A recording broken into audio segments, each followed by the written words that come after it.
বাবুই পাখিরে ডাকি ইবলিসে চড়াই, কুড়ে ঘরে থেকে করো শিল্পের বড়াই। যদিও বাবুই পাখি, চড়ুই পাখি বাবুই পাখিকে এটা বলেছে, আসলে শিল্পের বড়াই করার মতো।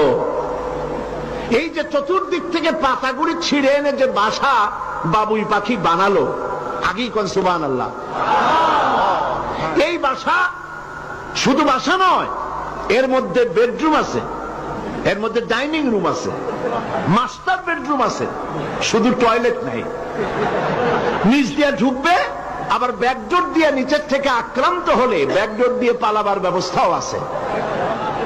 এই বাসার ভেতরে কোন বিদ্যুৎ লাইন পিডিপি বা আরইবি কেউ লাইন দেয় নাই, ফলে বেচারা অন্ধকারে তারা স্বামী স্ত্রী কনজুগাল লাইফ লিড করবে কি করে।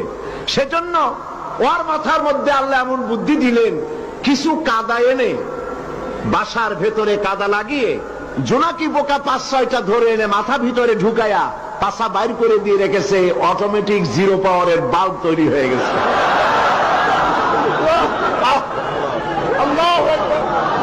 ইঞ্জিনিয়ারিং টেকনোলজি আর কারে বলে?